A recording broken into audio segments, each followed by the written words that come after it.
ಕಾಶಿಮಠ ಸಂಸ್ಥಾನದ ವತಿಯಿಂದ ಅಯೋಧ್ಯೆಯ ಬಾಲರಾಮನಿಗೆ 70 ಲಕ್ಷ ರೂಪಾಯಿ ಮೌಲ್ಯದ ಸ್ವರ್ಣಪೀಠ ಪ್ರಭಾವಳಿಯನ್ನು ಪೇಜಾವರ ಮಠದ ಶ್ರೀ ವಿಶ್ವಪ್ರಸನ್ನ ತೀರ್ಥ ಶ್ರೀಪಾದರ ನೇತೃತ್ವದಲ್ಲಿ ನಡೀತಾ ಇರುವಂತಹ ಮಂಡಲೋತ್ಸವದಲ್ಲಿ ಬಾಲರಾಮನ ಉತ್ಸವ ಮೂರ್ತಿಗೆ ಸಮರ್ಪಿಸಲಾಯಿತು. ಈ ಸ್ವರ್ಣಪೀಠ ಪ್ರಭಾವಳಿಗೆ ಕೋಟದ ಕಾಶಿ ಮಠದಲ್ಲೇ ಅದ್ದೂರಿ ಮೆರವಣಿಗೆ ಹಾಗೂ ಧಾರ್ಮಿಕ ವಿಧಿವಿಧಾನಗಳನ್ನು ಪೂರೈಸಿ ಕಾಶಿ ಮಠಾಧೀಶರಾದ ಪರಮಪೂಜ್ಯ ಶ್ರೀಮದ್ ಸಂಯಮೀಂದ್ರ ತೀರ್ಥ ಸ್ವಾಮೀಜಿಯವರು ತಮ್ಮ ಅಮೃತ ಹಸ್ತದಿಂದ ಮಂಗಳೂರು ನಗರ ದಕ್ಷಿಣ ವಿಧಾನಸಭಾ ಕ್ಷೇತ್ರದ ಶಾಸಕರಾದ ಡಿ ವೇದವ್ಯಾಸ್ ಕಾಮತ್ ಅವರಿಗೆ ಹಸ್ತಾಂತರಿಸುವ ಮೂಲಕ ಅಯೋಧ್ಯೆಗೆ ಕಳುಹಿಸಲಾಗಿತ್ತು.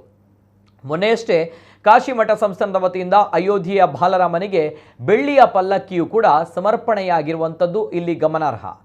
ಇದು ನನ್ನ ಜೀವನದ ಪರಮ ಪವಿತ್ರ ಭಾಗ್ಯವಾಗಿದ್ದು ಪರಮಪೂಜ್ಯ ಗುರುಗಳ ಹಾಗೂ ಪ್ರಭು ಶ್ರೀರಾಮನ ಸೇವಾ ಕಾರ್ಯಕ್ಕಿಂತ ಮಿಗಿಲಾದುದು ಬೇರಾವುದೂ ಇಲ್ಲವೆಂದು ಶಾಸಕರು ಇದೇ ವೇಳೆ ಹೇಳಿದ್ದಾರೆ. ಜೊತೆಗೆ ಶಾಸಕ ವೇದವ್ಯಾಸ್ ಕಾಮತ್ ಬಾಲರಾಮನಿಗೆ ಬೆಳ್ಳಿಯ ಪಲ್ಲಕ್ಕಿ ಸೇವೆಯ ಸಂದರ್ಭ ಶಾಸಕ ಕಾಮತ್ ಅವರ ಜೊತೆಗೆ ಉಡುಪಿಯ ಮಾಜಿ ಶಾಸಕ ರಘುಪತಿ ಭಟ್ ಕೂಡ ಈ ಪಲ್ಲಕ್ಕಿ ಸೇವೆಯಲ್ಲಿ ಕಾಮತ್ ಜೊತೆ ಹೆಜ್ಜೆ ಹಾಕಿದ್ರು. ಜೊತೆಗೆ ಈ ವಿಡಿಯೋ ಸಾಮಾಜಿಕ ಜಾಲತಾಣದಲ್ಲಿ ಸದ್ಯ ವೈರಲ್ ಆಗ್ತಾ ಇದೆ.